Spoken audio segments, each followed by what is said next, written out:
What's going on, everybody? Welcome to another episode of the Viall Files. I am your host, Nick, joined by the whole team. We got Chrissy, Amanda, Allie, Chrissy in studio, mic'd up from Montana. How you doing?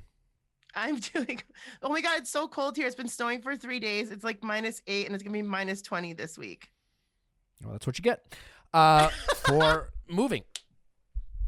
Anywho, we got a great episode for you. Lots to talk about with this episode of The Bachelor. Jordan Weiss is with us, creator of Dollface. Dollface streaming now on Hulu.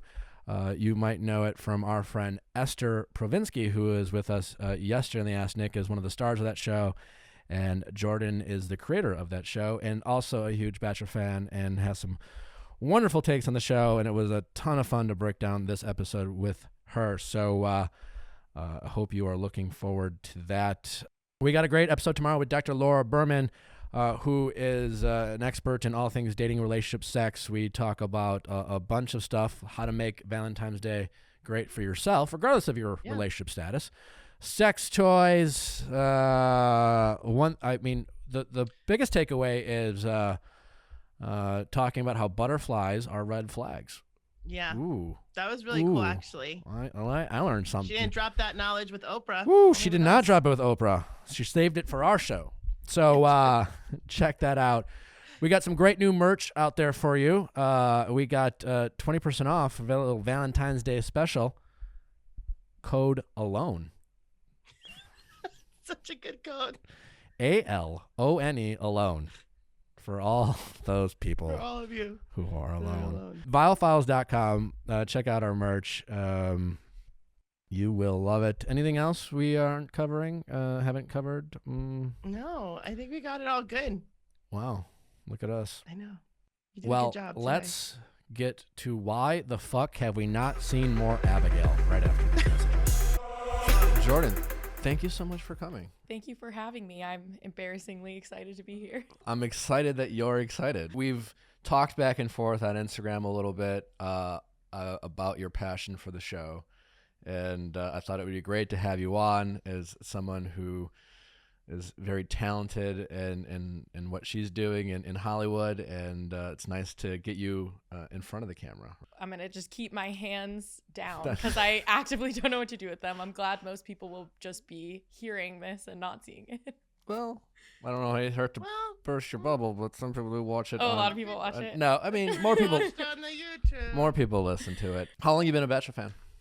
I have been watching for, I think it's almost 10 years. My first season was Emily Maynard's season. Really? Okay. Yes, discovered it the summer after my freshman year of college. I was living in a fraternity house of all places. Not a place I'd recommend living.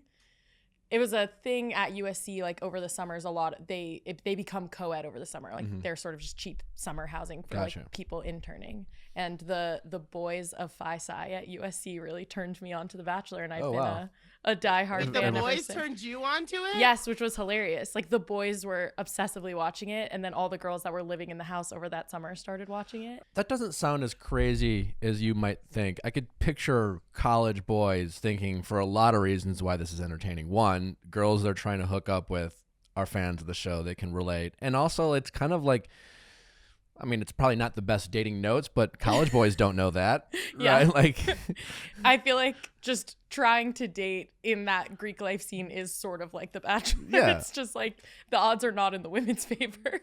Yeah. Touche.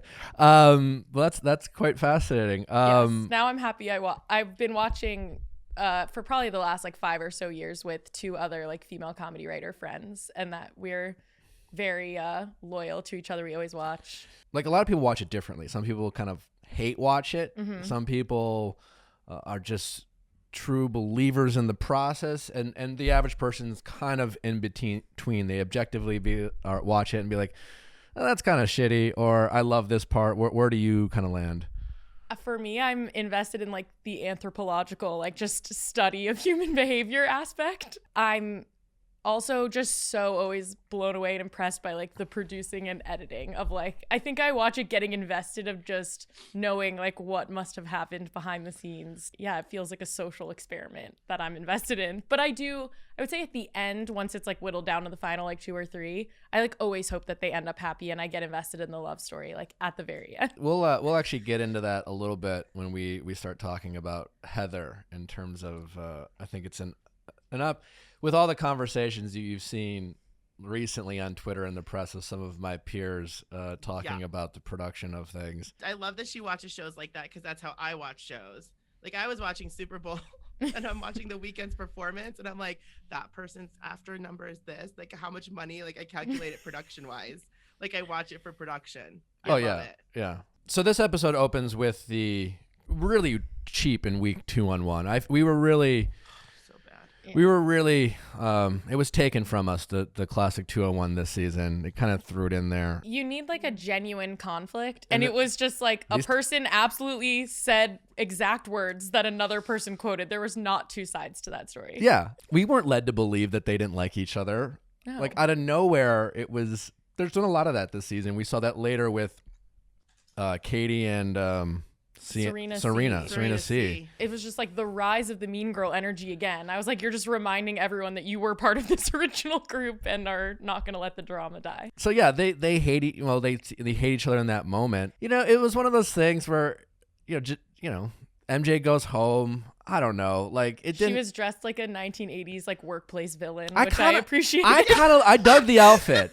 I thought to myself when watching it, it's a shame she's I didn't want to root for MJ in that moment, but I was like rooting for her outfit. I thought it was kind of cool. I felt like she was like gonna come in and like dethrone like the hero of Working Girl. Like it was very like 1980s. Yeah, it was weird because she was just. You're absolutely right. There was really nothing to debate. The most fascinating part of that for me was I was like, does MJ literally believe what she's saying? That she seems to be holding so steadfast to this idea that she's like a peaceful, chill girl that she was wholeheartedly arguing that like she's being painted in a bad light. And I'm like, are you delusional? Do you not remember what you said? Yeah, it's weird because, when that one moment, where they kind of showed her breaking character is the wrong phrase because this is who she is. But when she was like, oh, my hair, I got to fix like a bad bitch moment or whatever she called it. She said the words weak bitch energy more times than I was comfortable with.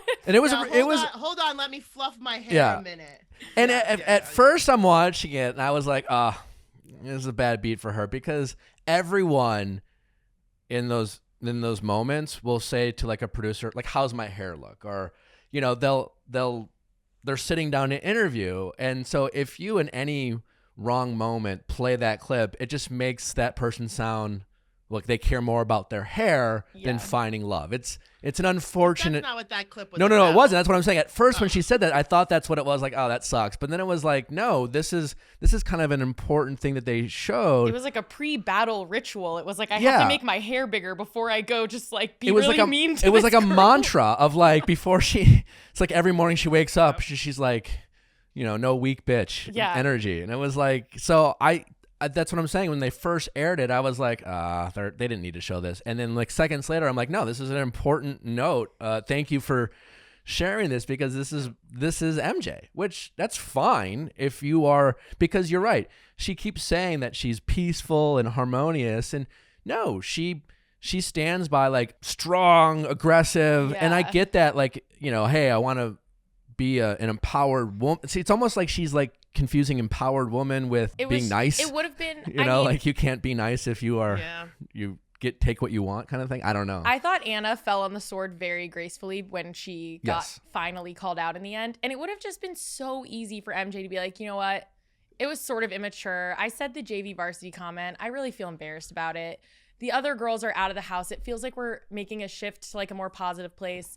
I really am sorry for being immature last week and like totally fresh start. Like it would have been so easy for her to say that. And so the fact that she didn't, I don't think it's because she's like a liar or stubborn. I genuinely think that she could pass a lie detector test of like, I'm a good person and I didn't cause drama in the house. Like she must truly believe that if she was fighting that hard for it. I agree. A lot of us have a hard time sleeping, have a hard time getting through the night, have a hard time falling asleep, and sometimes we need a little help to get it. That's why Proper is here to help us. It is a sleep supplement that are drug-free, non-habit forming, and gentle. Chrissy's been using some Proper. How's that been going for you, Chrissy? It's really good. I've been using their Sleep and Calm. That's what I've been taking before going to bed. And you take it like 30 to 40 minutes before you go to sleep. And I've been sleeping through the night pretty well. I'm really bad. I usually toss and turn and wake up all night long. But the last 2 nights I've been taking it, I've made it through. Amazing. All made with 100% vegan, natural ingredients that are clinically proven to improve sleep without making you groggy. Proper offers various formulations to help with specific needs. Choose from added benefits like stress reduction, immunity, and mental clarity. They even have a line of supplements that include CBD to help further reduce stress and anxiety. And if you sign up for Proper monthly subscription, you'll even get one of the sleep coaching for a tailored sleep action plan. Head to getproper.com right now to find out which formulation is best for you and use our special promo code VIALL to get 10% off your first order. That's promo code VIALL for 10% off at getproper.com.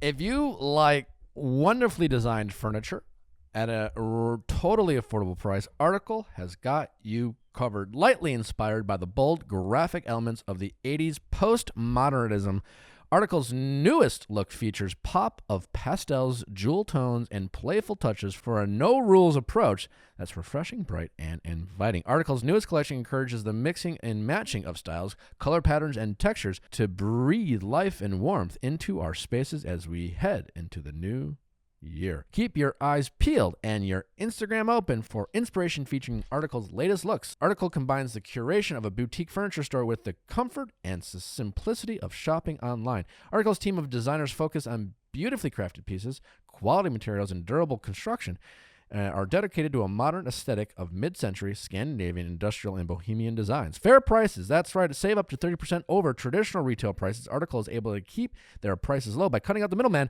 and selling directly to you. No showrooms, no salespeople, no retail markups. Fast, affordable shipping is available across the U.S. and Canada and is free on orders over $999. All in-stock items are delivered in 2 weeks or less. 30-day return policy with simple returns and exchanges. Article is offering our listeners $50 off your first purchase of $100 or more. So go to article.com/VIALL and the discount will be automatically applied at checkout. That's article.com/VIALL to get $50 off your first purchase of $100 or more. She believes her own story. Right. She just didn't own up to, like, I'm the queen of, like, I say the wrong thing all the time. I am constantly my foot in my mouth, but you just have to be like, oh yeah, I shouldn't have said that. I'm sorry. It's like, oops. Yeah. No, I totally agree. Jessenia. She was like, I couldn't tell if, like, is she annoying or is it she's so right in this moment that, like, she can't help but look righteous? Yeah, like I hate to be so right in this moment, but like her like cute little smiles, and she's very beautiful, and she just stood there very calm. She reminds me of AOC, like very sort of like, I just know that I'm so much righter than everyone else, and I'm just gonna smile at these like old politicians who are on the wrong side of history. And it was kind of like, we're like, that's exactly how it was, where it's just like I couldn't help but like she had a couple looks where I'm like, all right, try to be more humble because you are totally right here, but you're coming across almost a little bit, but she did fine. Yeah, she's cute. I thought she was very well spoken. She honestly reminds me of someone, like I'd vote for her for class president, but she has such a baby face. I'm like, have to remind myself that she's not like the star of a Disney Channel show. No, she has that. She very much could be. Yeah. I don't know how she ended up on The Bachelor. She should have auditioned for, some. I don't see Matt ending up with like class prez with a Z, like coming to Disney this fall kind of thing. I have a hard time, probably more than any season, trying to figure out what and who Matt is into. Like, what is he like? I don't know. We were texting a little bit last night. This season is really lacking any hot romance, like any pizzazz. Yes. There's a lot of drama. There's a lot of cattiness. There's some nice connections. The sexual energy is low. Yeah. It's so low. Which is confusing because arguments, it's low. He's so hot. And I just like want him to want to bang everyone more. Yeah. He spent half his dates, half his conversations. Matt was, for those watching, you can see this, but he's he was leaning like this the whole time. He's leaning away. Yeah. Like unreturned thigh grabs is what we were saying Yeah, last night. Like the ladies are all Like, trying the to hottest- like get a hand in there, and he's There's always a hand on the thigh. Always. It doesn't matter. Heather sits down, hand on the thigh. It was immediate. The hottest thing he's done the whole season was making out with Piper when he snuck into her. yes, like, that was fun. interview. But like, that no, was it. at this point in the season, it's like people are getting like pushed up against stone walls and like on pool tables and like just sneaking into each other's rooms and I totally get for Matt. Like, listen, I've said this as the Bachelor, the Bachelorette. It is really hard because at this point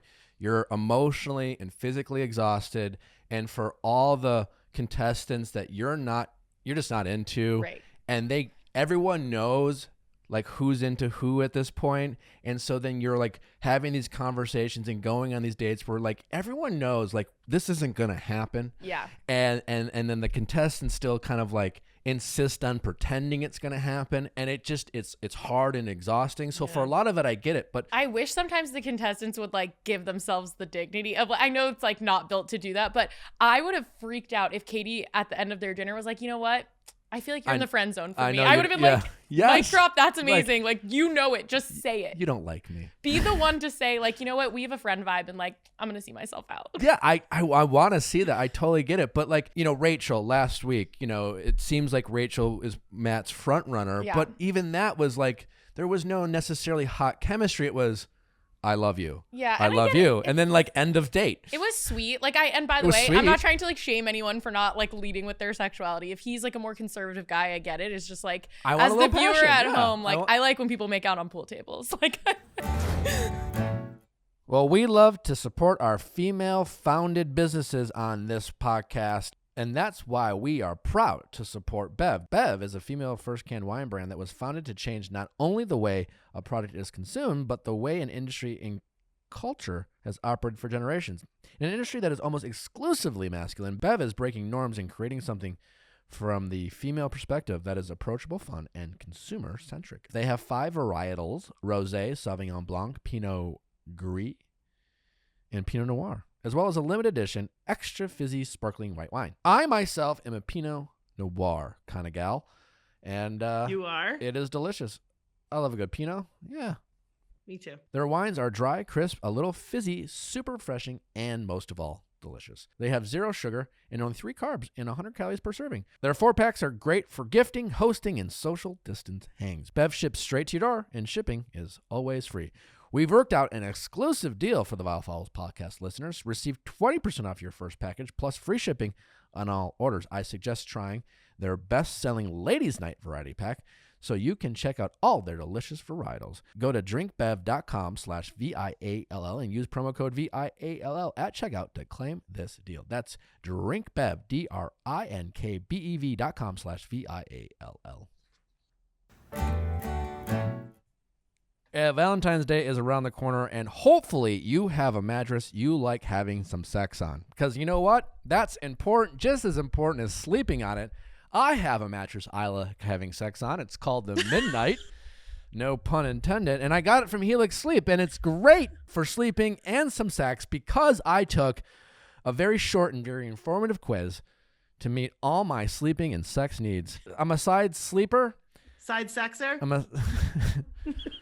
I sex in all positions, just if you must know. And my Helix mattress takes care of my needs. Amazing. In the mattress department. Everybody's unique, and Helix knows that, so they have several different mattresses and models for you to choose from. They have soft, medium, and firm mattresses. Mattresses great for cooling you down if you sleep hot, or even a Helix Plus mattress for plus-size sleepers. Helix is awesome, but you don't need to take my word for it. Helix was awarded the #1 overall best mattress of 2020 by GQ and Wired magazine. All right, yeah. Just go to helixsleep.com/VIALL, take their 2-minute sleep quiz, and they'll match you to a customized mattress that will give you the best sleep and hopefully some real good dick too. Maybe it's not a size problem for you ladies out there. Maybe your mattress doesn't have the support that your guy needs to really get up in there. You know? For the position that you like. With the position that you like. So I'm just saying, I don't know. I could be, who knows? This might actually be something, Nick.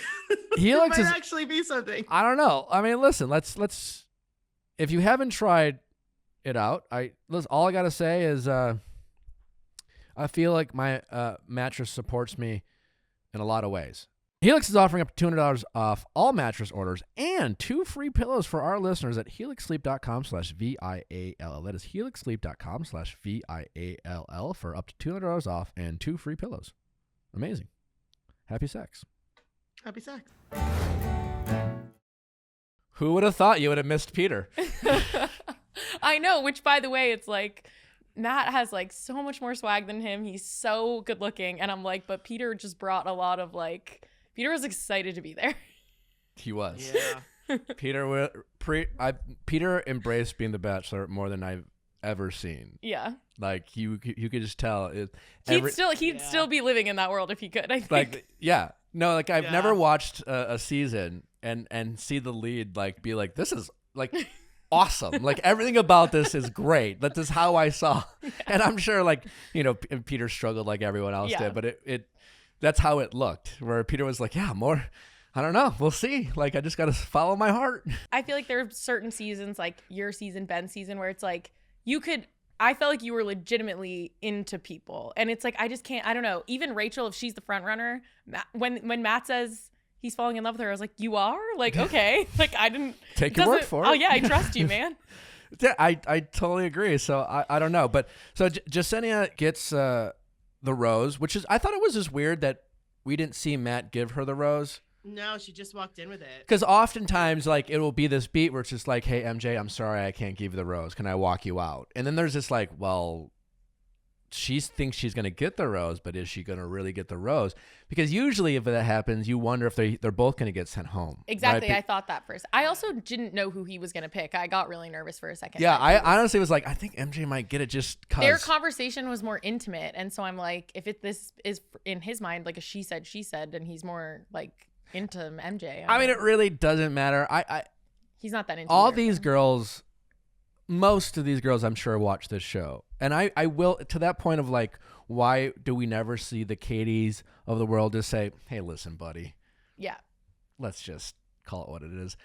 How come no one who's ever been on this show who ends up in a 2-on-1 ever is just like, I'm not winning this thing, and yet, when Jessenia is like talking to Matt, she's like, well, if we end up together, and I'm like, we all know you're not going to end up with her. I think that people have different degrees of self-awareness. And I have to imagine that in the casting process of this, sometimes they're like not necessarily looking for like the most self-aware, I don't know, like not across the board, but it's always a mix, right? Yeah. Like a Bachelor cast is like an office workplace. You got smart people, you got dumb people, you got self-aware, you got cool, nice, dickish, like everything in between. That's true. I think to your point, the people who might end up on those dates are not the most self-aware, maybe. Not always, but you just never know. I mean, it's and there's a sense of pride, there's a pridefulness totally of like, and there's so much I can't even begin to wrap my head around, like the level of sleep deprivation, and like you can't look at your phone, you can't talk to any of your friends, like you're living in such a weird like psychological place, I have to imagine. I thought about this last night, this episode. I mean, like all the women look great, but you go back and watch night one again and watch this one, you can tell they just look a little more tired. Oh yeah. A little more just like, I mean, fuck it, my hair's fine. Like this, like who gives a shit? I don't know if it's like one of those like rumors, but like I've definitely heard in like the Bachelor world that it's like sometimes you're sleeping like 3 hours a night. The lead. Oh, the lead is it's just a time thing. No, like, it's production schedule. It's definitely not. Yeah, it's not a. Let's just keep them up. Yeah, and no, it's not torture like them. The cast gets a lot more sleep than. Okay, well that's good. Like also because the schedules are weird, but like there's a lot of sitting around. Yeah, no, I can. So only like during the day they could nap. There's a lot of napping that goes on. Were like lying all down. Yeah, in, like, big old bed together. Champion of the Bachelor. But nap. Matt has no time. It's like because like he's having conversations with all these people. Then he's. All these like, ITMs that everyone's doing, he has to do that so often about everyone, every Yeah. interaction, every conversation he's got to, discuss and what do you think? And so it's just hard. There's just a lack of time. So Matt is physically and emotionally spent at this point. Yet at first it's a physical struggle. Like you have all these and then the second half tends to be more emotional because you start feeling guilty. You start making connections. You start Yeah. You know, you feel like leading people on if they like you and you don't like them, and it gets hard. No, it must be such a weird space. Like Yeah. time doesn't pass. Like I just can't imagine being separated from like my phone and like the ability to like watch the news or TV for like that period of time. It must, your brain just like can't process how many days have passed. Yeah. Like, I mean, that part is kind of nice for someone Yeah. who spends too much time on his phone, but yeah, no. Well, what it ends up being is you have a narrow focus. Yeah. Like that's what it is. You just it's designed there's no to give you so much time to be like, there's nothing to distract you. yeah, Just like it's why everyone gives a shit about nothing. yeah, You're just like, I have to care about something. I'm going to care about this. exactly. So yeah, so we have the rose ceremony. I mean, shout out to Brittany. She literally came on the show just to be falsely accused of being an escort and then got sent home. And she was like pretty classy about the whole thing. She Yeah. never like, you know, screamed and cried. Like she was like very hurt, like rightfully so, but like I felt like I hope she gets a fun like Paradise storyline. I hope I think she'd be good for Paradise. Aw. She's, Yeah. you know, it's a pretty girl. She seems to have spunk. She was willing to show up and grab Matt's face. I could see a lot of guys being attracted to her I think in Paradise. if she would have been there on this night Yeah. one, she would have been more of a front runner because Yeah. she's very strikingly pretty. And I would like to see her get an opportunity in Paradise because yeah, that's a bad beat to Yeah. show up only to like your entire airtime is Yeah. defending Yeah. yourself for something that you have nothing to do with. yes, Like, and it was it's- certainly like not pre-planned, but like they knew that Anna knew that rumor, I think, or maybe like that those two girls knew each other. Well, I don't know because, you know, listening it back and just trying to piecemeal things, like clearly Anna knew that she was going to show up. She was going to be there, exactly. right. But it wouldn't be hard to believe that Anna never Like, said that voiced to producers because yeah. like you don't know what you should know or not know. Right. So like you don't want to get in trouble for knowing. yeah, it's just who's like, coming. oh, yeah, would it be bad if I knew if Brittany's coming and if I knew it like Yeah. but then she shows up and all of a sudden she's like, hold on. We've seen that in past seasons where like there was the two girls that like did a pageant together and one of them pretended not to know the other one. Yeah, it was was that Hannah Hannah B and Brown. Yeah. No, it wasn't. Well, Hannah Brown and Kaylin were Yeah. kind of the original pageant rivalry, but it was on there was Peter's ano- season. Peter's season. Oh, Victoria. It was there was a Victoria and a Alea. And it was like so like I didn't know we were allowed to say that Oh we my knew God, each we're other. so filled with useless knowledge. I know it's like Yeah. I literally we earlier just pulled that out so mixed good. up the states Wyoming and Montana at the Yeah. beginning. Yeah. But that's a perfect But example not of the Bachelorette. that's a perfect example of what Anna's thought process was, you know, like on Peter's season, you had two. It looked so bizarre because as a viewer, you're watching it. Why are they lying? Why would they lie about this? But they maybe think, oh, I'm going to get in trouble because I had to sign something. Like, I'm on not my supposed to be like audition I'm not form. supposed to be friends with anyone here. I shouldn't know anyone. And like Exactly. you're so worried about that you don't. So I could picture Anna not saying anything, and then Brittany comes on, and then all of a sudden she's like, I heard this thing about it. Yeah. And it goes from there. And then who else goes home? Who had a nervous breakdown for getting? Oh, Ryan. Ryan had the nervous breakdown. Oh my God. And Maggie they were went like home. screaming. And they did like a primal scream Yeah, before Michelle. the and- rose yeah. ceremony. I felt like that was more like the let's just get our stress out Yeah. kind of Yeah. exercise. But yeah, Ryan had the. I was like, where is this coming from? Just crying and Yeah, hyperventilating. she was super upset. When she was like hugging Matt, she almost looked like someone had to be like, okay, you have to let Yeah, go you now. you don't know him. You You are know? gotta leave. Yeah. Ma'am, you've Maggie been went here for home, 2 days. too. What's that?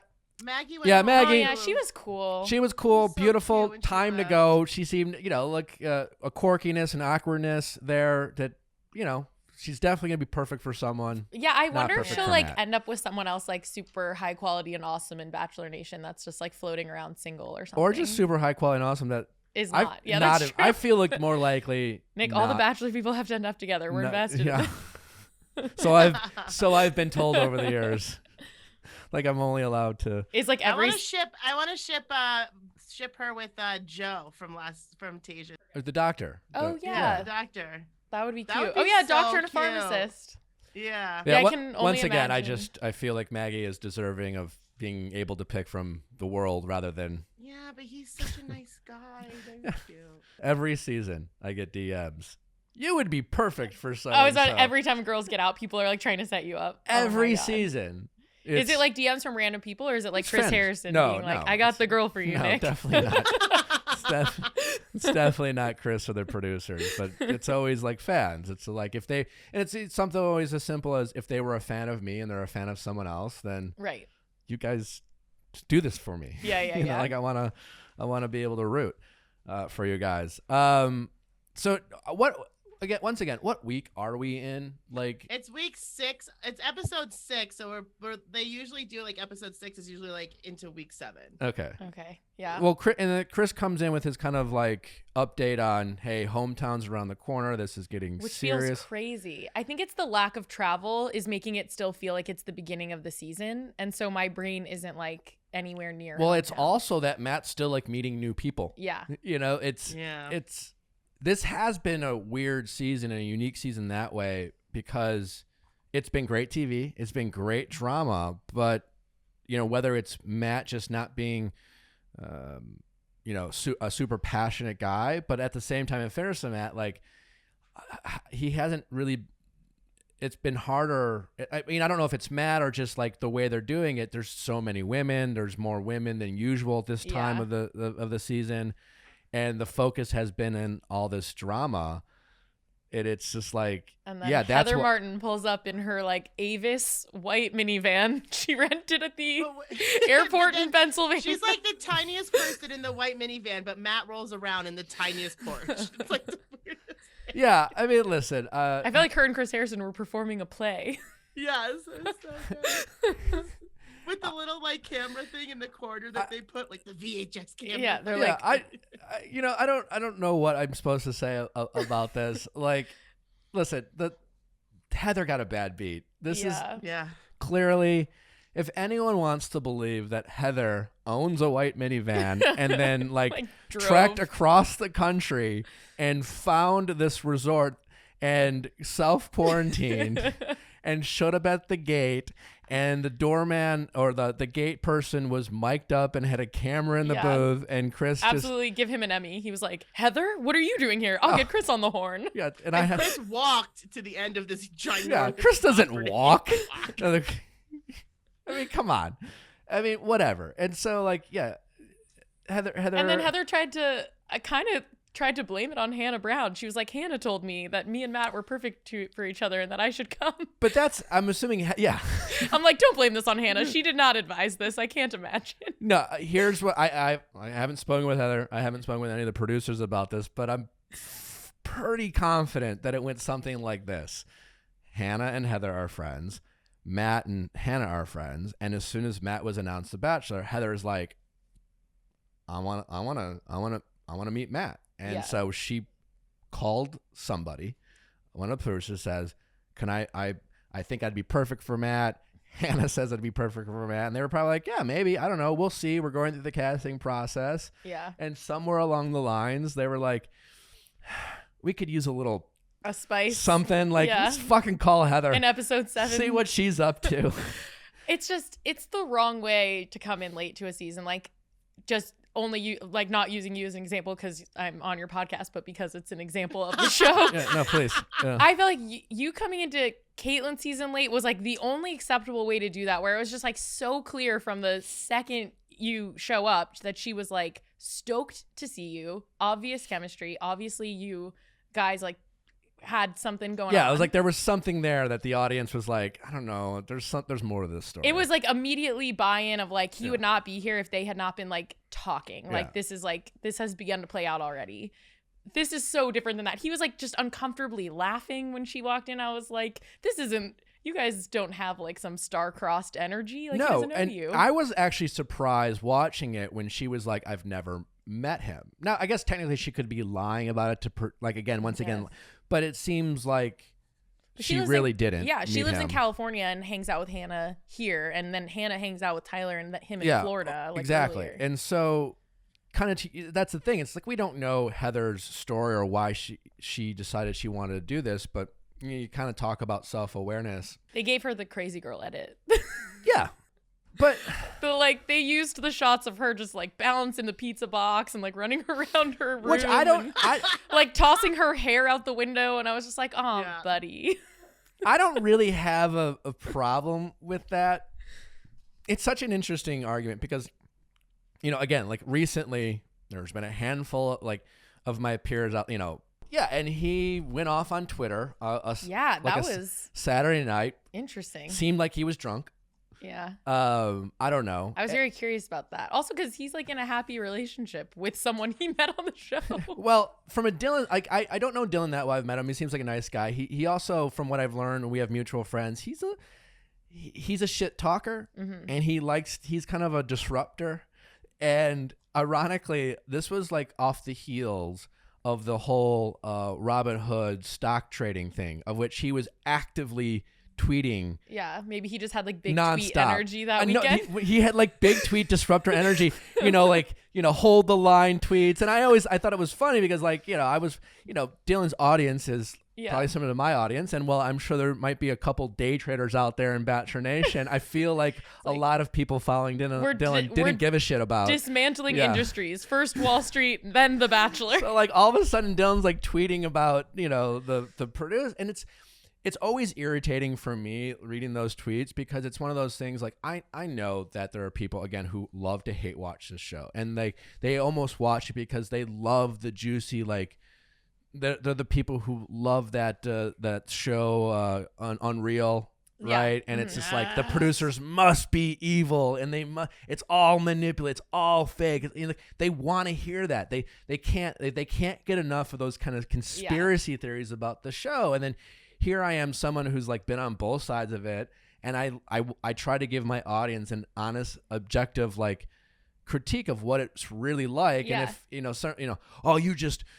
you're just in the producer's pocket, and anytime I'm just like that doesn't happen. No, you probably wouldn't have like continued to go back if it was that horrible. No, I mean, listen, like they're making a TV show, right? Like I've talked about this, like the show, they, like every season 30 people show up. Right. There's 30 people. You can't make everyone happy. Yeah. It's just not going to happen. They're making a TV show. And when people get bad beats, they get bad soundtracks. I'll never forget on Andy's season, I wrote her a poem. And I'm not saying I'm Robert Frost, right? But they like set it to like the goofy music? They made it seem like a kindergartner wrote it. They cut it in like, they aired like 3 lines of it, and it's like as if I only wrote 3 lines, and I was like, and then I love on Paradise when they make it look like they're talking to animals. Talking to I'm raccoons, like, oh no, and like, you got the you look a little crazy. You got the crab edit. Like you're crying at a seagull. It sucks, and when you're on the receiving end of it, it does fucking suck, and it's you're pissed, you're mad, you feel misrepresented, and the show will do that. And some things can be out of context, right? Timing's off, you never really know. But this whole idea of manipulation and like, and then when a cast member gets upset about not getting what they want, where it's just like they want to blame all of their choices on the producers. It's like, you have to watch the show and know that only really like 2 or 3 people get to look great. So like I actually disagree. Really? Okay, maybe not. Well, most people, I think, and I've said this before, most people who go on look better than they are, than they look worse than they are. Because they only have 2 or 3 villains this season. That's true. I guess I'm just, my friends and I have talked about this. Like, I'm confident that I would be a villain if I were on The Bachelor. I'm like so certain that I would have like the worst edit of all time. All it takes is some like unfiltered honesty. Yeah. I have villain energy, not because I'm really a bad person, but just like I would give them all the sound bites and then be deeply regretful of that. I mean, Katie's a perfect example. Katie has, and I said this last week, like Katie's teetering on. They could have edited her differently to be like a monster, I'm sure. Yeah, I mean, she's just like an out. We saw her temper, right? Exactly. And you could tell some of the women were just started to have their fill. Yeah. Katie wasn't the villain this season because you had people like Victoria and Anna. Yeah. Like that's it, right? If they had none of these other people and then you had Katie constantly like explaining what's going on to everyone would get fucking annoyed with her. It wouldn't be just Serena. And they would just be like, fuck you. And they would all turn. And what we would see is the house hates Katie. Yeah. That's what we would see. The show would show that the house hates Katie. And we would, a lot of us would not like Katie as of it. Like that's like Noah on Tayshia's season.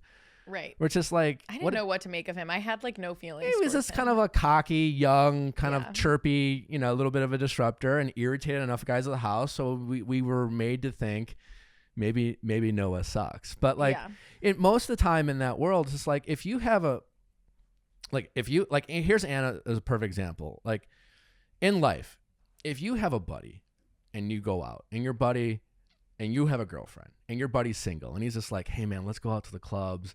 And then he's like, be my wingman. You're like, but I have a girlfriend. Right. And he's just like, oh, but like, you don't really like her and it's fine. And like, just be my like bros before hoes, man. Like, yeah, that guy is going to look like and then you jerk. end up getting drunk and making out with another girl or even cheating on your girlfriend. And all of a sudden you come back, you're just like, well, Jack manipulated me. He made me do it. That is kind of what, like, that argument probably will not hold well with whoever the girlfriend is. And that's what happens in Bachelor World. This is like, do I think like Anna? Do I think any of the producers stopped Anna from being like, I wouldn't. Yeah, no, it's not their job to be like, hey, like, don't say all this really mean stuff that's gonna make incredible TV. Yeah, they're probably not gonna stop you from, if you want to buy a boat. They're gonna let you buy a boat. It's a tough way to learn lessons, like in a very public way. You know, like it just chaps my ass. And then you have people like Mike Johnson chiming in and all like Mike Johnson, like Warner Brothers gave you a podcast. You have a State Farm commercial. It is not because you just like you're not an actor. You're not like. You are a fan favorite and you were on the show and you're chiming in like, the show can make improvements. Like I've had like they could do better with mental health. And I know they've done stuff. And I've even like a lot of the alumni's like will have honest conversations with be like, hey, you guys need to do a better job. I'm going to say her last name wrong. Olivia Caridi. Yeah. I feel like she's like become a total like advocate. Like I'm always really interested to hear what she has to say about like the mental health part of coming off the show because I feel like she had a really hard time. More than most, she had a really bad beat. Yeah, she had a tough edit. Yeah, she had a tough edit, and like she chose not to come back on, which I totally get. Yeah, I'd be confident if I wish she would have gone on Paradise. Yeah, because I feel like it would. They would. Your reputation can change with more but appearances and time and all that. And I think if she would have gone back on, it would have gone better for her, but she chose not to, and I get it. It's just it's so frustrating that when I have like people who go on when things don't work out for them, the first thing they do is just like blame all their problems on but that's on people the show. In like real life too. No, like I have friends that like blame their problems on things and they don't have producers following them around. I do that. But Heather got a bad beat, and it sucks. It's gonna be interesting. Also, it was tough that she was wearing like a wedding dress. I was like the choice of like the very sparkly white gown. She brought and that. Like no, I'm not saying anyone forced her to wear that. I'm just saying like positively bridal in a tough direction. I don't really know her very well, but she seems like a goofball. That's fine. Also, this is just a girl observation, but they always want like the close like insert shots of everyone getting ready for things. Mm-hmm. And a lot of times it's girls putting on makeup when they already have makeup on. And I'm just like, that is a catastrophic amount of lip gloss. And I know that they just want to film. Just keep applying. You just keep applying. And I'm like, the end result of this is a disaster. Like you need to put on less hot pink lip gloss. I realize they need the shot. I'm so concerned about the amount of lip gloss you have.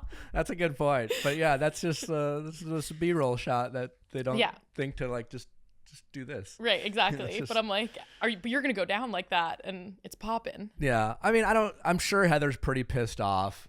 But here's the thing where Heather wanted to be on the TV show. Yeah. I'm sure she wanted to meet Matt, but she also wanted to be on the show. I get that thought of like, I've definitely met in the past, like a friend's, boyfriend's friend where I'm like, oh my God, that guy is so cute. I feel like we'd hit it off. And they're like, oh, he has a girlfriend. And I'm like, oh, well. It's like, you're not like, no, I'm still going to shoot my shot with this person. It's like you maybe had a crush on Matt from afar, but he was already the Bachelor. You weren't on the season. Like, them's the breaks. Like, find a different guy to date. Well, here's the thing. Like, there's a strong chance that Heather had been there for weeks. That's true. We don't really know. Yeah, maybe they. But what we do know is when she showed up, Chris Harrison did say, "We're kind of at the end of this thing." Yeah. And in that moment, she could have been like, "Oh, well then, maybe I should go. This probably won't go well." Like she didn't. She was kind of pot committed at that point. Yeah. and decided to like see it through. I That's mean, where it's just like that's where she's the main character of her own story, and she's like, and this is the part of my movie where I cross the country and I win over the guy, and I'm like, I love that confidence. You actually could that's probably the most articulate way I could have said that, like, where cast people get themselves in trouble is everyone who goes on this show sees themselves as the star of their kind of own story. Right. And Heather had this narrative and decided she's going to show up. And at no point was she like, okay, what am I willing to do and what am I willing not to do? Yes. And I think maybe that's what I meant when I was like, only a few people get to look good. You're totally right. A lot of people look good. But at the end of the day, in retrospect, when you're looking back, it's only really like 2 or 3 people's like love story. Look good and are memorable. Yeah. And so I'm like, you have to know that like the overwhelming like statistical chance of you going on the show is like you're playing a side character in this larger show that's not going to be like, you're not probably going to be like the lead love interest of. And what's that's fascinating because there's always nowadays it's such a hustle, it's such a rat race with like social media followers, and then you see. I just watched Fake Famous last night. That what's that? Influencer show. It's a documentary that's on. I don't know why I'm promoting it. I had nothing to do with it. It's a documentary on HBO Max that's about like influencer culture, where they do a social experiment. They pluck 3 random people and try to make them influencers, and it like totally works. Oh yeah. And it's like they like buy them followers with like bots, and they buy them comments, and then people think it's real, and companies send them fake stuff, and they get sponsorships. They like turn them into influencers with bots. It'll be interesting because the preview of Heather, it seems like what might be good for Heather is, well, in the moment it's going to suck because she once again seems like the mean girl is going to come out. Like it sounds like, it looks like they're going to bully her Ladies, again. have we learned nothing from the lesson we just learned? Like I heard a virus is in the house. They were like, what is that bitch doing here? And I was like, wow, this is just such a comedy edit of like, oh yeah, we totally shouldn't have been mean to those new girls. Cut to like them being extremely mean to like someone. Piper, I mean, I get it. Like you were talking to Matt, you had a one-on-one, and she comes. Piper is like, can we talk about that one-on-one? Yeah. So there's always like the lesser known like musical guests that come in.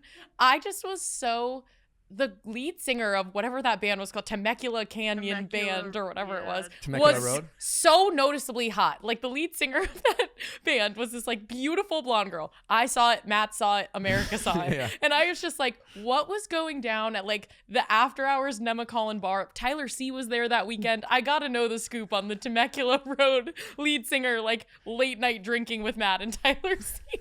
That's an excellent point I didn't think about. They were great. No, Love their song. Great. But she stole the show from Piper for me. I was like, you're mesmerizing and beautiful. She is beautiful, and they're probably fans of the show. And you're right. They're probably like, so is like Tyler here? Yeah, so Tyler, we all quarantined. We've just been in the Nemacolin hot We're tub all for good, 3 yeah. days. That's an excellent point. Piper's really surprised me. She kind of was into her. I mean, she said, I'm falling in love with you. He didn't say it back, which obviously was like the big noticeable difference from the Rachel date. Like he's not. Maybe. You never know. Yeah, hard to say.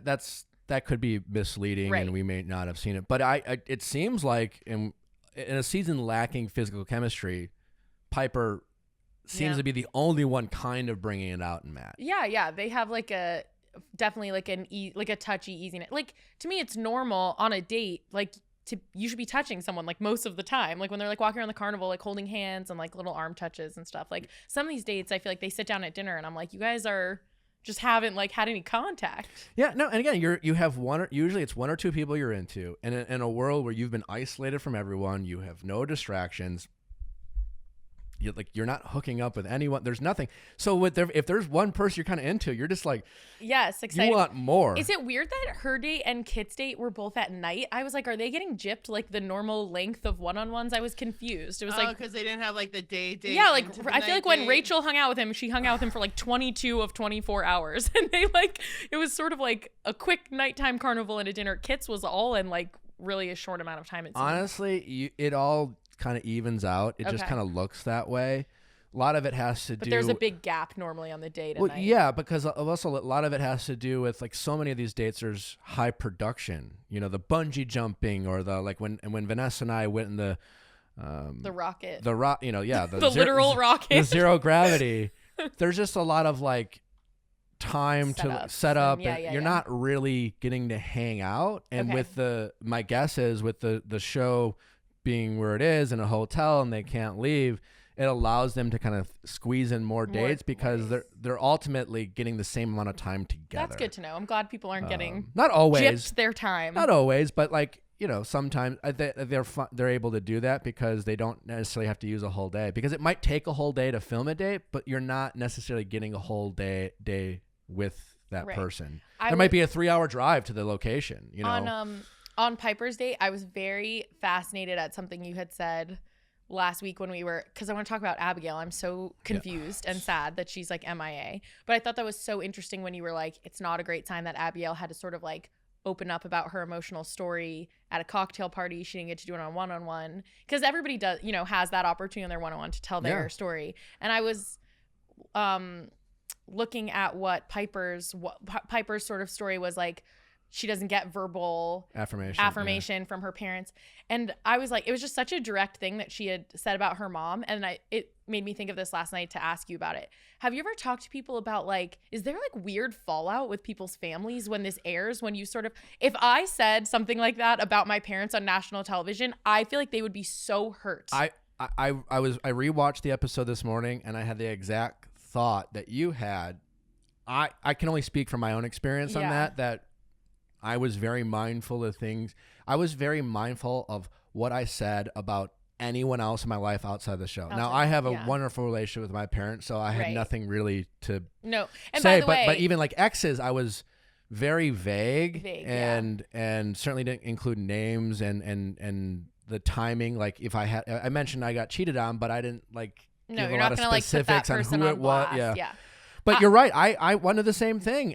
She should speak her truth. Like, I totally get if that's true for her. I just always wonder. I'm just like, oh, that's a kind of a cutting thing to be like. I wish my mom said she loved me. And I was like, well, maybe she will now, because like everyone who knows both of you will know that you feel that way. The biggest problem I have with that is, you're right. Speak your truth, but speak it to your mom. Right. That's why it was tough. Because I would almost expect her maybe to have said like, and I've tried talking to my parents about it and it caused a big problem. And if it's like you've already tried, but it was sort of like, it felt like new information. That's another. It was tough. That's another thing where I feel like a lot of people would be like, well, that's just because the producers, blah, blah, blah. And I'm just like, I've said this story before. I've, for personal experience, watched girls. You could tell they were like, I'm going to say this. I'm going to admit this to Nick.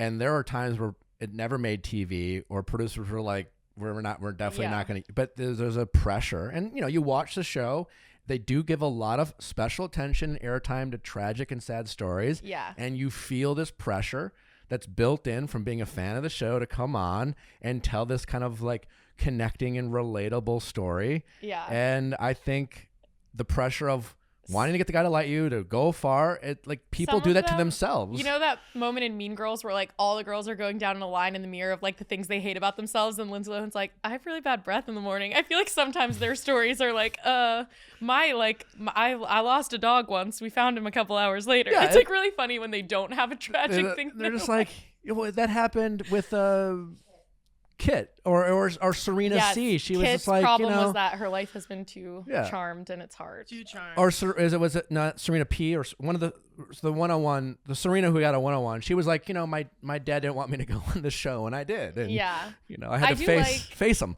I like Kit, despite I know she was getting a lot of flack for that, but I do think she's very watchable. I loved at the bowling date where she was like, come on, just invite us to the after party. What do you want, your wife to be a bowler? Like she was like, I like that was a good line. She just has she's got great charisma and she's very fun to watch, and that was a good 21, and I feel bad that she said a dumb thing about privilege and that people are going to probably be hard on her about it, but I'm in defense of Kit. I like you, Kit. It comes across not great, but what is she supposed to say? That's her. No, that's true for her. That's all she She was also kind of a mean girl. Yeah. She was. Just got a better edit on it. That is true. She sort of like escaped association. She was on the peripheral. With the well, I don't know if it's much of a better edit. Is that she was probably smart enough. Like we were saying that she was part of the mean girl because it was clear that she was friends with she the Queen, went on Victoria. that walk with Victoria, but she wasn't really saying anything. She was just sort of like, I'm not trying to have drama with Victoria, so I'll like kind of gab with her on this walk, but like I thought she she said didn't. they were disgusting. It was unclear who was saying that. Yeah. Oh, I thought Victoria said that, and Kit was like, It was they're unclear. gonna hear you if you say Yeah. that too loud. It was unclear. She's like a savvy New York City girl. Yeah. She's like, she reminds me like, she seems like she went to like the fictional school from Gossip Girl. I'm like, no, you know how to handle yourself amongst like. I've met a lot of girls from New York like Kit. Yeah. They're very interesting. Yeah. Yeah. There was a lot of like I'm from Tampa, and so coming to like, I moved to LA when I was 18 for college, and like it was very interesting like meeting the girls that had grown up in like big cities in New York and LA, and I was just like, oh, you guys are there. It's an older 21 than the average 21-year-old. And like, and they come from privilege, and it's just like, and they're cool and they're really interesting. And sometimes my friends who remind me of Kit, where it's just like, you can't say that. You know, like it's just they come from a different world, and it's kind of fascinating. And I kind of recognize it a little bit. I feel like she's going to be very heartbroken whenever she does go home. I see her genuinely being so into him. Like I feel her crush on him in a big way. Interesting. I guess I really I couldn't really tell if Kit's is kind of going along with it. No, when they were like baking cookies, I like saw my like college self having a crush on an older boy, being like, oh no, I don't know. I feel like she really has a crush on him.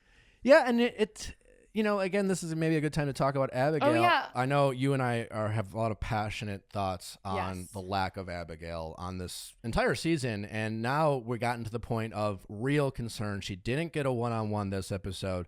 The previews of the next episode suggest I feel it looks like Jessenia gets I know you a see one-on-one. her walk into like the like she gets some date. Like there's no Abigail. I feel I was literally joking with a friend where I'm like, what if they filmed Abigail's one-on-one and she was just wearing like a giant NBC t-shirt and they couldn't get it cleared, so they're not airing it? Like it feels like something crazy happened. It doesn't make sense because Abigail is great TV. She has an incredible story. When she's on, even when she charismatic, beautiful, likable. She has no airtime, and the little bit she gets, she pops. Everyone's just like, oh, okay. Yeah, be quiet. Abigail's talking. Yeah, and so it doesn't make sense from a producer standpoint. Clearly, they would want her on the show, so that tells me that Matt isn't sure about who he really likes. He has more of a top 5 or 6 rather than a top 2. Right, and that I was a friend that I was talking to about the show was saying maybe he felt so certain after giving her the first impression rose that they had a connection, that he was like, okay, I have to now use all my one-on-ones to figure out who else I have a connection with. But like, I already know I like Abigail, so I'm not that worried about having a one-on-one with her. Again, I'm not saying this is true. I'm just like finding any explanation. Yeah. And now it's like the process has gotten away from him, and he like waited too long, and now is like has this big crush on Rachel and is like thinking about these other girls. But it's just truly so crazy to me if Jessenia gets a one-on-one next week and Abigail doesn't. Like, it makes zero explanation for that. Makes no sense. And again, that's where, to me, it shows the authenticity of like the show wants the lead to find love, because that must be coming from Matt picking his exactly, because like the lead has 100% say on who they have a romantic connection with, right. And the show is about love while making a TV show. So if the lead's like, I want to invest my time in this person, they're gonna have that happen because they want the lead. If the producers were completely in control of the show, I think Abigail would have had the first one-on-one, because she's the most watchable, beloved person. Yeah. Like Twitter goes crazy for her. Like everyone in Bachelor Nation or exactly. So it's like she's not getting it, and there is an element, and the fact that Matt's never done this before and he's so new to this process, I don't know how it's affecting the show in a different way, but it definitely has an effect, right? Because you know, he's learning as he goes, right? So for me, I don't know if that has that's playing a role in why Abigail's getting no time, but it doesn't make sense. You're right, because from a production standpoint, you would want her on. I mean, obviously it's tough to be the Bachelor or the Bachelorette. It's tough to be the lead of the show. You have so much to balance. I've heard you talk about it on the podcast before. What do you think is Matt's biggest disadvantage, or maybe like in reverse, like what was the thing that helped you the most being the Bachelor, that like it was because you'd been on the show before? Like, what do you think he's like gonna be? Because I think that's like a good theory. Yeah, because I was able to separate my my personal goals of authentically wanting to meet someone. When they asked me to the Bachelor, all I said is like, I'll do this for free I mean, I didn't, but I was like, I'll do this for free. I just care about, I want to meet someone. If I'm going to do this, like there's so much, like it would be great if this works. Like every lead, I've said this, like, and I'll say Everyone it 100 wants times. to be Sean and they want to Catherine. meet someone. Yeah. Like you want to. They're like, so cute. They have like 3 kids. And you get nervous about that. I was able to separate, okay, I can do this all while understanding there's a show to be made, right? It's about, like in life, I'll say on my Ask Nick episodes, you're not trying to meet 50 people to marry. You just need to meet one. Yeah. So like as long as you have one, that's fine. And so I think my guess is, and I don't know, and this hasn't been confirmed by anyone, but in a show where you have a new, like the producers, I'm guessing, just want Matt to like feel comfortable, go on these dates, and it just might be too much to just try to explain kind of the nuances of production, all while making sure Matt's focused on meeting someone. And I was able to be like, I can do this while doing that. Exactly. And I'm not saying Matt can't, but I don't know if they ever had those conversations where it's like, it's like Bachelor the journey and then Bachelor like the television show, and they are both So my guess is that benefited me because I could be like, yeah, there's a production element here, but that doesn't take away for the sincerity I have with Vanessa or Rachel or Raven, right? Yeah. But like I can have more fun with the Corinnes and of the world. I went to middle school with Corinne. Wait, what? Yep. I don't know her. She was in the grade above me. She was just like a hot, cool 8th grader when I was like a Corinne's nerdy older than you? 7th grader. That's mind blowing to me. Yes. Well, because I think I'm 28, so she must be 29. Yep. But she was like, that's my big Bachelor claim to fame is that she was like a cool, popular 8th grader. She guarantee has no idea who I am.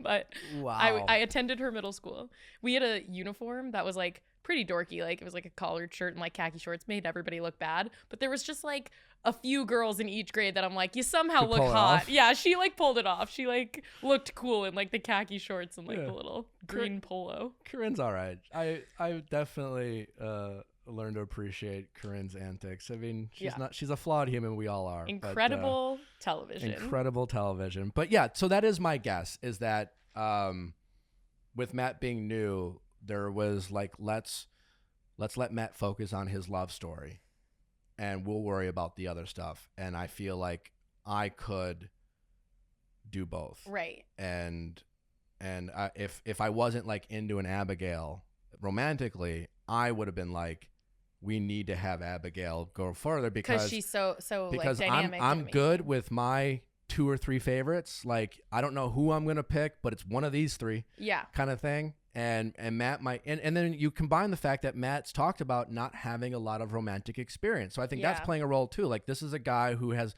a limited dating history. He's never been in love by his own admission. So that would tell me that Matt is having a harder time figuring out what he likes. That can, in the real world, that can be an advantage and a disadvantage. Like sometimes the disadvantage of knowing what you like is you keep going after the wrong person, right? Yeah. But at least you lock in and you're just like, oh, I like this person. And if you have a limited dating history, you're kind of like, I don't know who I should like. And I feel like that's what we're seeing from Matt. It's almost, I mean, I know it's crazy to use the words like leading on because it's like a show where he's dating a bunch of people, but I feel like to give someone the first impression rose, which everybody knows in like this world is just an objectively big deal. Yes. And then to not give them 101 for so long, I almost feel like it's like a little, I don't want to say mean, like maybe mean sounds too strong of a word, but like that's really confusing. It's like I'll have friends that are dating someone and be like, oh, I was, doing this and the guy I'm dating like showed up in this big way and brought me flowers and helped me build furniture and blah, blah, blah. And I'm like, yeah, sounds like he's serious about you. And then a week later, they're like, oh, I'm not looking for a relationship. And I'm like, he shouldn't have built your shelf if that's how he felt. I'm like, he shouldn't have given her the rose.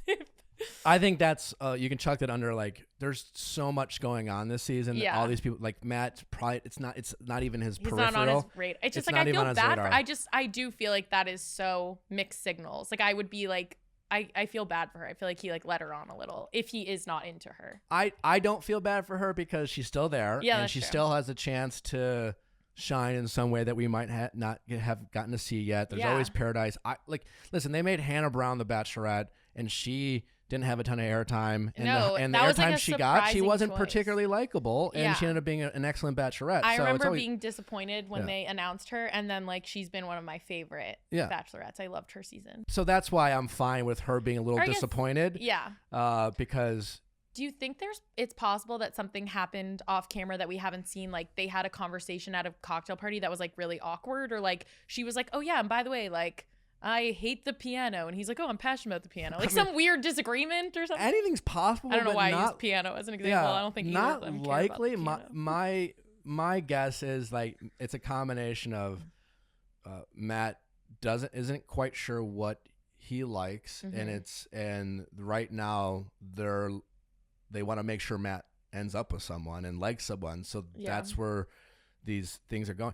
But the only thing that's flaw in that argument, the flaw in that argument is like Jessenia, like Matt's not going to pick her. We all know. Matt knows he's not going to pick her. She's on a 2-on-1. Why is she getting another date over Abigail? It doesn't Unless make any Abigail sense. Also does get a 1-on-1 next week, and it just wasn't in the preview. But I feel maybe like, you would, but wouldn't you like tell America, hey guys, we've been like, she's so likable. It's super bizarre. Like, and I feel like there's not normally things on this show that feel like a legitimate mystery that's why my head is going like something weird happened that we don't know about. Yeah. Like, I mean, ladies, she's so likable, right? Are we just biased, Amanda and Allie? No, she's amazing. It's not about I don't see their chemistry, but I'm saying when she comes on, you're just like this. She's just also like a very you want to root for her, a breath of fresh air, and like not even just because she's like the first like person with like a disability to be featured on the show, or I don't know if she's the first, but like second, not just for that reason, but like it's just simply like her personality I feel like is not the most common her maturity personality type. Also she doesn't strike me as like super like the poster child who's gonna be like gummy hair, vitamins kind of a girl, and so it's like a refreshing well, also because like genuinely hurt. Last season on Peter's season there was a lot of like by the end of the season you kind of didn't want to root for anyone. That was and this season you got more like Michelle's very likable. A big fan of Bri. Oh my god, we haven't talked about Bri and Michelle. So there was a moment on this episode where when Matt and Michelle talk, I feel like they are like such a good team. Like they remind me of like mom and dad. I'm like, if you guys have like kids and like little Timmy like breaks his arm, like you guys are just gonna be like a good team. They understand each other. There's a lot of definitely a natural fit. I get mom and dad energy of like you guys would be a great partnership. But and they're nice, but like I'm not rooting for Michelle. Like, I feel like Michelle's going to be fine in life. I feel like Bri's going to be fine in life. And I'm not saying Abigail is not going to be, but there's something about Abigail. You want her to win. Yeah. You want, we've missed that the past couple seasons of like having this, like, really for whatever reason, like someone you're really invested in their success. Yeah. And I feel like they have that with Abigail, and I don't get why we're being not given that. Do you think that she would have a chance of being the Bachelorette?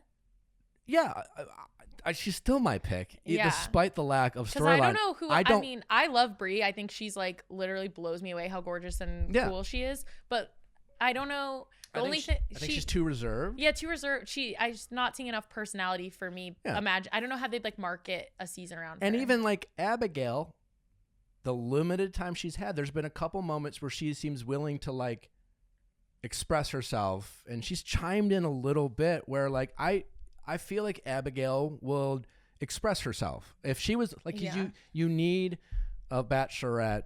They like their bachelorettes to chirp back and yell at the guys and so I mean, there's a lot of talk about Katie being the bachelorette. People like her. Yeah, people like her. I don't know. I mean, I think Katie would be interesting. I'm not rooting for Katie's love story as much as I am. When I picture like how I imagine Katie, and again, like, sorry, Katie, I don't know you. I'm just guessing this. When I picture her falling in love with someone, she seems like the kind of person who would be like best friends with a guy for a while, and then they would like develop this really awesome relationship off of like a friendship, because she just has such a sort of like friend vibe to her, and it's hard. It's like you're not gonna like become friends with like the 30 guys on your cast. Like you have to be the kind of person that has like kind of heated chemistry with people quickly to be like a good. Katie is definitely a talker, and she's articulate, and that would be good. But I'm not rooting.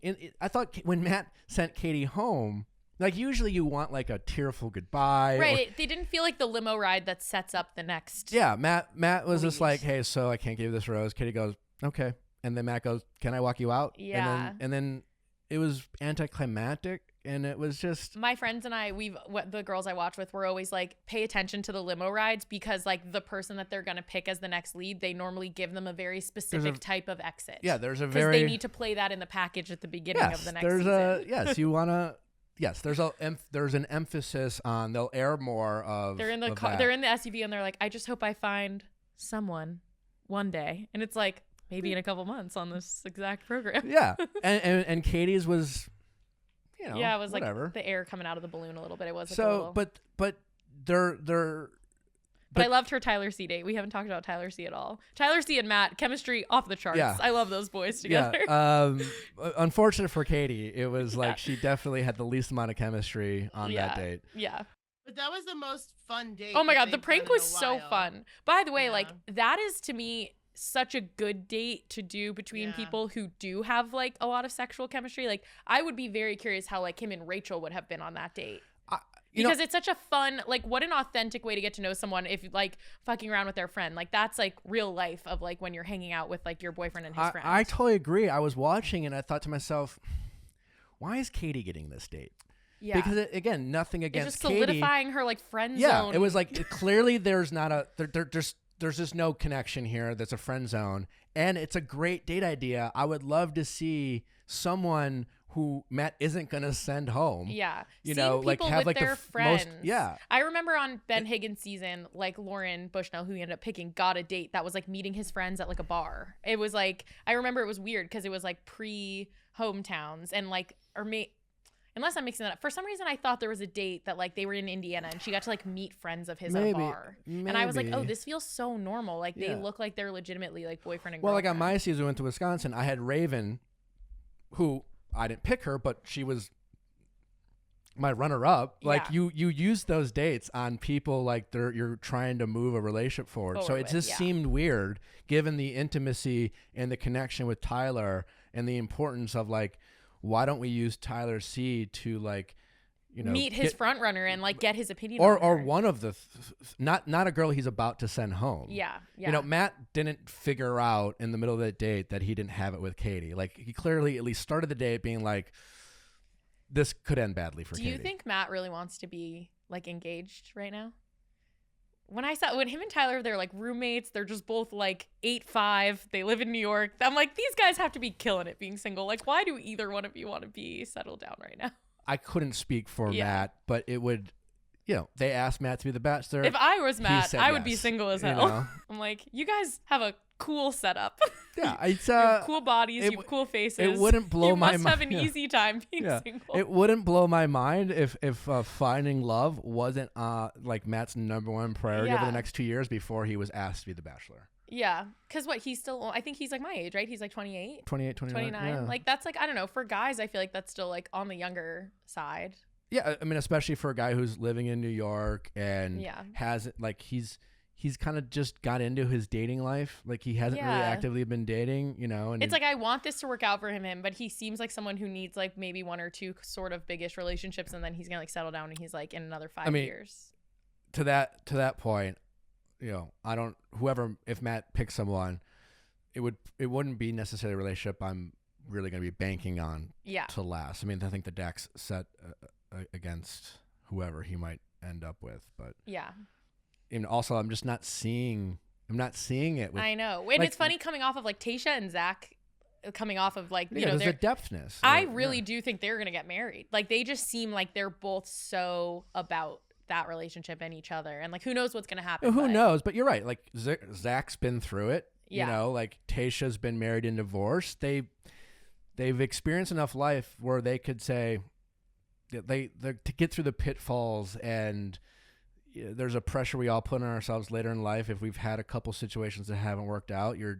With Matt, he's kind of like, what if it doesn't work out? Fuck it, I'm still only 28. It's just my first crack at this thing. Like. And get no criticism on Matt. Like they asked, he said yes. Like, but yes, he's not. I think he's doing a good job, but I wish he was like. I feel like he has a really fun and goofy personality, at least on like. I mean, this is silly to say, but like on Instagram, like I feel like him and Tyler were posting a lot in the beginning of quarantine. They were like living in a house in Florida together. There was like. I feel like he's not being as goofy and like comfortable as I wish he was on the show. I think he's a little focused on saying like the right Bachelor Yeah. stuff. But there is like an added pressure on him, which they talked about at the beginning of the season.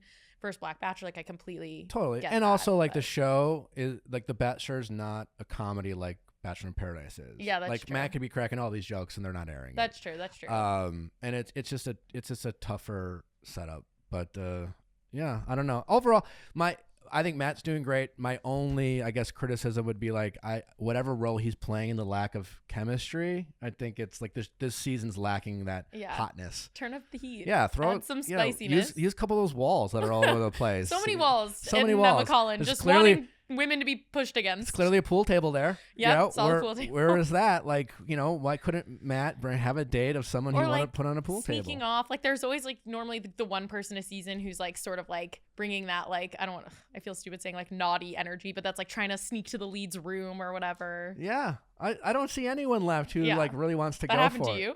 Yeah. Well, can I was like, that again, go back to like Bad Beat. I was like, hey, can I see Andy? I'd love to see her. They're like, sure. Well, and then when I thought I was doing some sort of romantic gesture, little did I know I looked like a guy like stalking the Bachelorette and breaking into her hotel room. Like, what are you going to do? So I feel like the three front runners right now, I mean, we haven't gotten a ton of Brie airtime, but I still think she's a front runner. I think it's like Brie, Rachel, and Michelle. I feel relatively confident in saying Final three. that they'll be definitely 3 of the 4 hometowns, but to me whoever that 4th hometown spot is like the biggest wild card. Like I don't have a guess for that 4th spot, I agree. I mean, but I do like not knowing what's going to happen. No, it's great.